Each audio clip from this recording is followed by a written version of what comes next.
Hello viewers, I'm your host Pratiksha Mishra with another episode of South Asia Focus. Let's begin the show.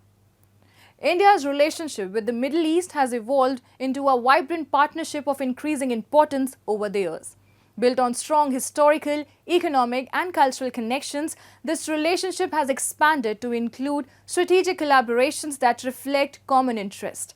Among the Middle Eastern countries, Qatar has become a crucial partner, playing a significant role in strengthening India's energy security and deepening economic and political ties within the Gulf region. Take a look. India's relationship with the Middle East has grown into a dynamic, multifaceted partnership rooted in historical, economic and cultural ties.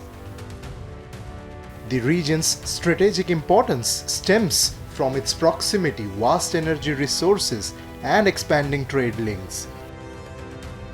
A key milestone was the state visit of Qatar's Emir Sheikh Tamim bin Hamad Al Thani to India. Accompanied by a high-level delegation, his visit reinforced bilateral cooperation across various sectors.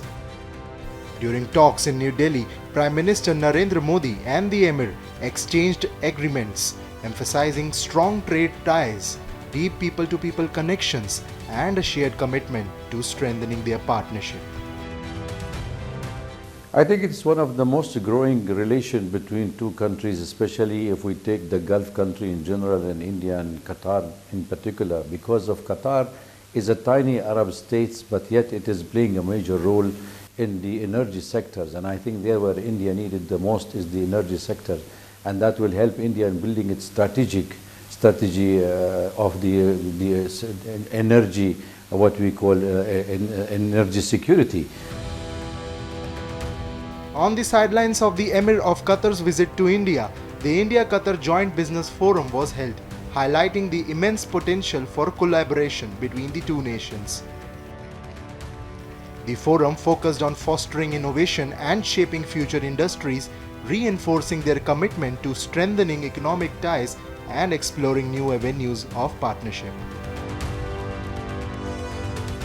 I think Qatar and India enjoyed a long partnership for many years. You know, the world today is changing dramatically in terms of trade and business, the apply of technology and AI. We are continue investing in petrochemical and oil and gas in Qatar, but also we are growing and focusing on growing the non-oil and gas business, where I think with India we can team up. The India-Qatar Joint Business Forum underscored the partnership's key role in strengthening Middle East-India ties with a vision of integrating the Middle East-Europe corridor. Both nations aim to double trade to $28 billion in 5 years and are exploring a free trade agreement.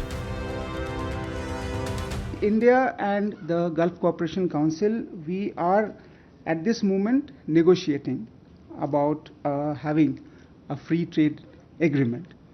As far as Qatar is concerned, both sides are exploring the possibility of signing a free trade agreement in future, and that was one of the discussions that took place in this round of talks. I think this is one of the ambitious plans. That is what India has been floating around with the United States and the Gulf, UAE and Saudi Arabia. It is a good plan. India is looking also pipelines for north-south connection corridors. The connectivity to Europe and reducing the days of the spending on the freight with the increased pressure and insecurity in the Red Sea. This can be an alternative, and I think should be utilized, should be addressed by all the parties concerned. India's ties with the Middle East have strengthened, driven by economic, strategic, and cultural links, with Qatar and the UAE playing key roles in its Gulf strategy. The recent visit of Abu Dhabi's Crown Prince Sheikh Khalid bin Mohammed to New Delhi highlighted this growing alliance, resulting in key agreements in oil, LNG, and nuclear energy. Amid shifting geopolitics, India's rising influence in the region is evident, fostering strong, mutually beneficial partnerships through shared economic goals, diplomacy, and cultural exchanges.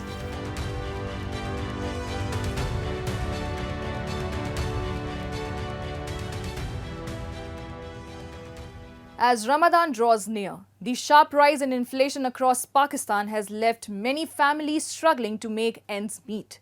Essential goods have become more expensive, with traders exploiting the holy month by raising prices, putting immense financial strain on ordinary citizens.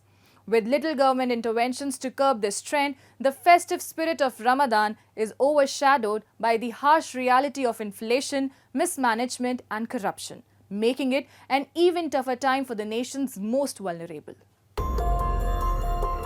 In many Islamic nations, as well as in non-Muslim countries, with significant Muslim populations, special provisions are made to facilitate fasting during Ramadan.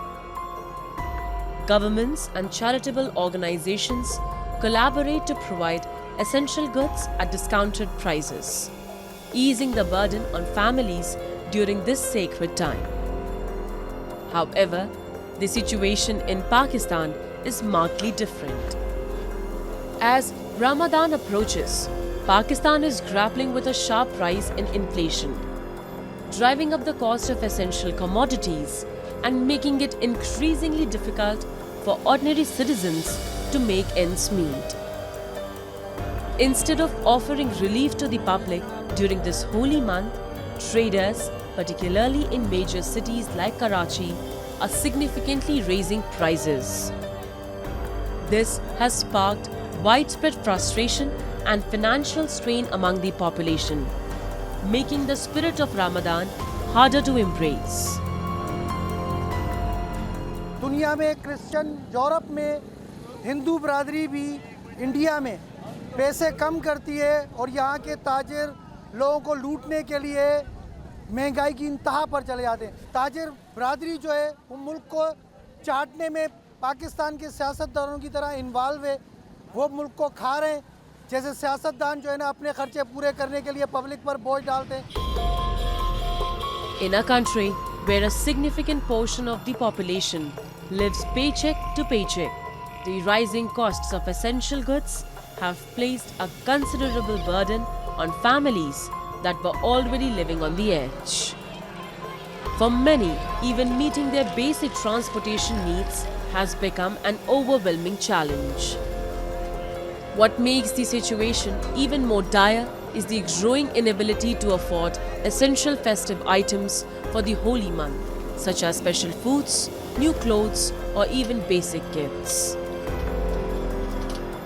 Pakistani हम जो ना 2 number के मुसलमान हैं। जब भी महंगाई या ऐसे त्योहारों का मौका आता है तो ये चीज़ें ना आसमान तक चढ़ा देते हैं। हम चाहते हैं कि चीज़ें सस्ती हो जाए ताकि गरीब भी जो ना इस मुक़द्दस महीने में आराम से रोज़े रख सके और उसको रिलीफ मिल सके। तो हर कोई अपने बचत के चक्कर में लगा हुआ है। महंगाई तो वैसे ही इस टाइम आसमान पे है और जब रमज़ान आ जाएगा तो और चीज़ें फिर महंगी आ जाएगी। आपको तो पता है, वरना रमज़ान में स्पेशल इनको पैकेजेस देने चाहिए बीइंग अ मुस्लिम कंट्री के हवाले से, मगर यहाँ पे चीज़ें और ज़्यादा डबल हो जाती हैं। भाई अल्लाह खैर करे बस। The situation in Pakistan is a reflection of deeper issues that have plagued the country for years: rampant inflation, mismanagement, and corruption. With little intervention from the government to control prices, people are left to fend for themselves, traveling long distances or going without the festive items that once symbolized this holy month.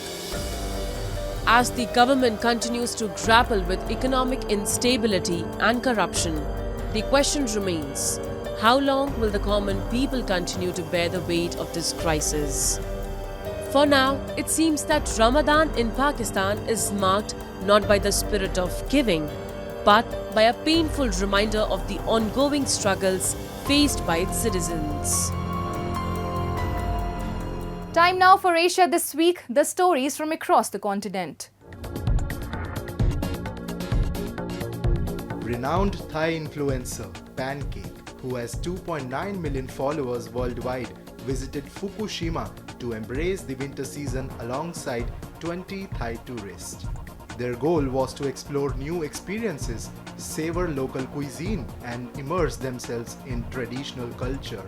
สวัสดีค่ะแพนเค้กเขมมณีจันทร์วิกรค่ะตอนนี้อยู่ที่ประเทศญี่ปุ่นฟุกุชิมะค่ะอุ้ยลมมา พอดีเลยช่วงนี้คือดีมากเพราะว่าหิมะตกพอดีนะคะแล้วก็อากาศเย็นแบบเอาเป็นว่าเย็นชื่นใจนะคะแล้วก็ใครที่ชอบนะคะที่จะมาท่องเที่ยวมาทานอาหารอร่อยๆนะคะมาชิลกับธรรมชาติสวยๆหรือไม่เห็นความดั้งเดิมของที่ฟุกุชิมะเนี่ยบอกเลยว่าต้องมาที่นี่ค่ะมีหลายที่ที่แบบสุดยอดจริงๆอยากรู้ไปที่ไหนบ้างเดี๋ยวตามไปกันเลยค่ะ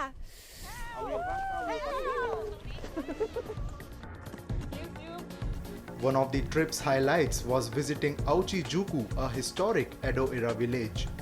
Pancake and the Thai tourists enjoyed a unique tradition, eating soba noodles with a green onion instead of chopsticks, symbolizing eternal family prosperity. Upon arrival, they were greeted by heavy snowfall.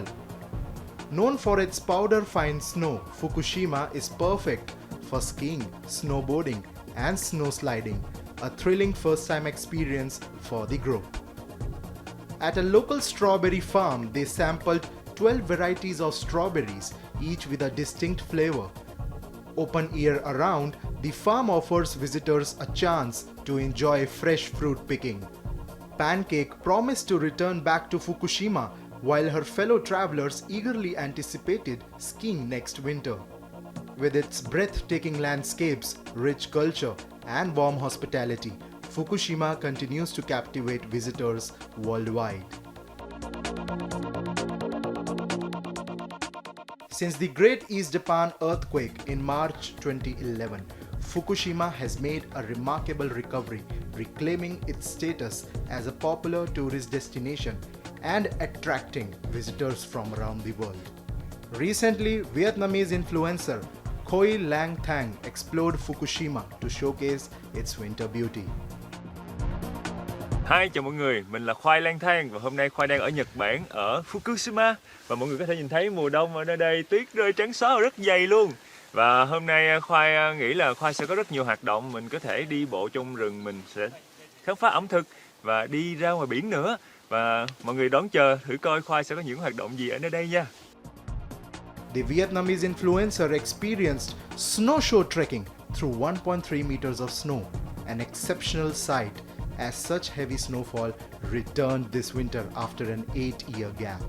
Rather than finding it difficult, he described the experience as thrilling and enjoyable. At the samurai residence, visitors can immerse themselves in a way of the samurai, gaining insight into their lifestyle and philosophy. Surugajo Castle attracts numerous foreign visitors, offering a unique opportunity to connect with the culture of samurai warriors. Every spring, the Soma region hosts a historic samurai battle reenactment where participants don traditional armor and ride horses. Karazuzaki Beachfront Park serves as a training ground for mastering horseback riding and control, allowing participants to embrace the samurai spirit. The tradition of grilling stewed seafood over a charcoal fire in the Matsuka-Wara region had faded after the 2011 earthquake. However, thanks to dedicated volunteers, it was revived a decade later. The young Vietnamese influencer was captivated by Fukushima's winter beauty. His experience further fueled his enthusiasm, inspiring him to engage more frequently and passionately with his 2 million followers.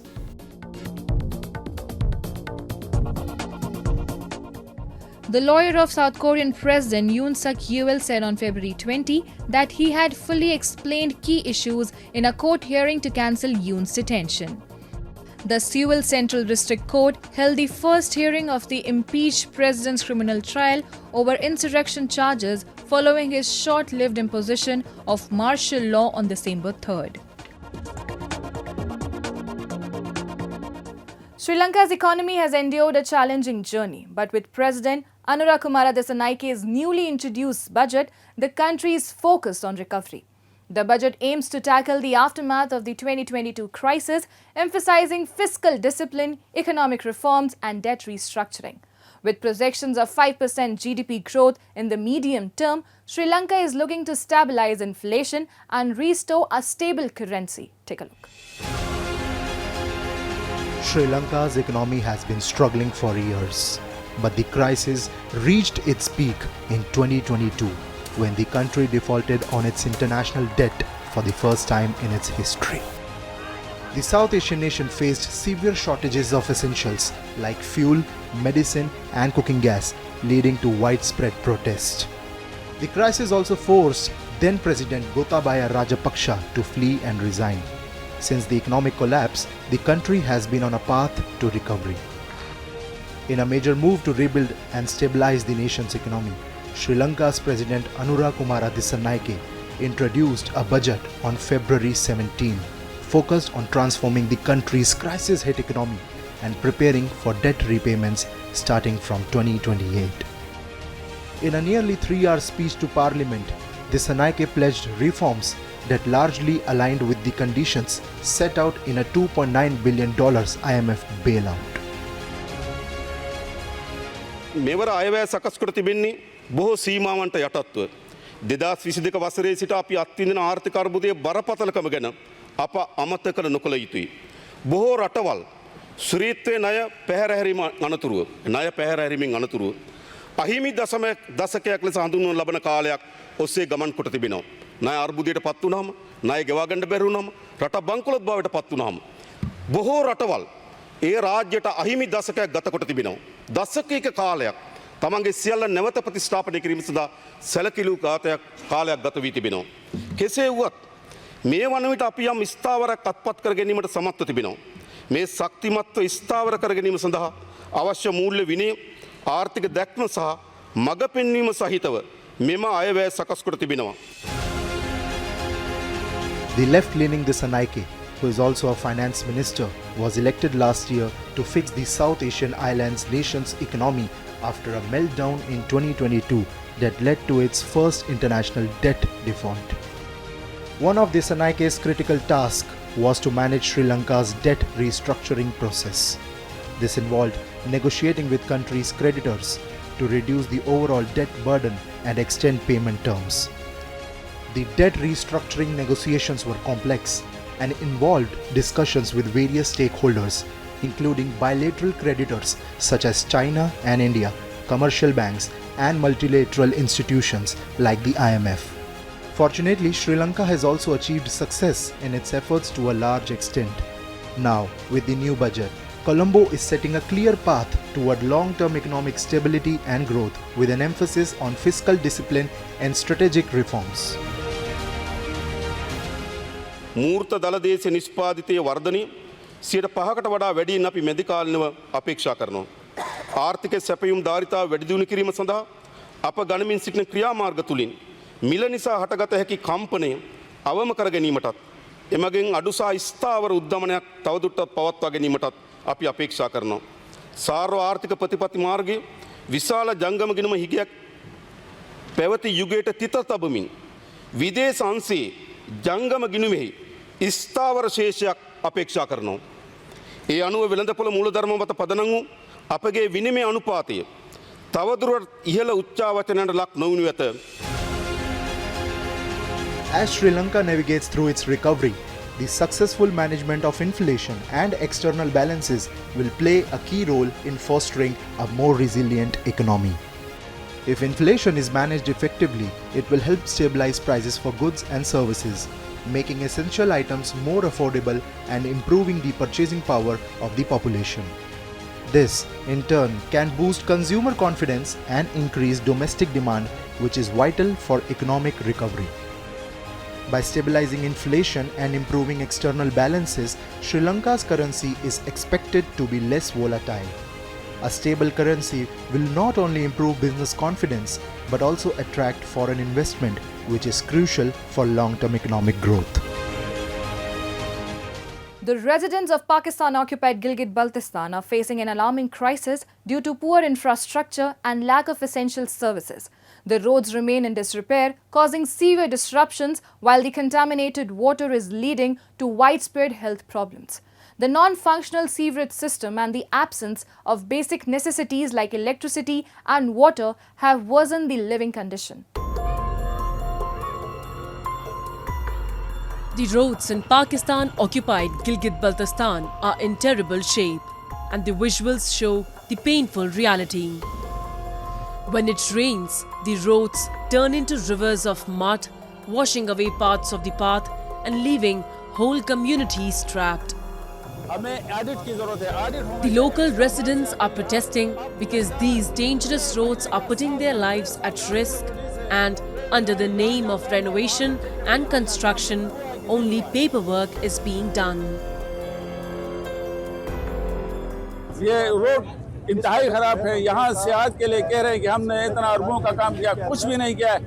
और ये जो है हमारा जब शुरू में जिस तरह खंडरात थे, अभी वही खंडरात बन गए हैं और कोई पुरसान हाल नहीं है। न कोई मेंबर नजर आता है, न कोई यहाँ ठेकेदार नजर आता है, न कोई एनएलसी का बात है।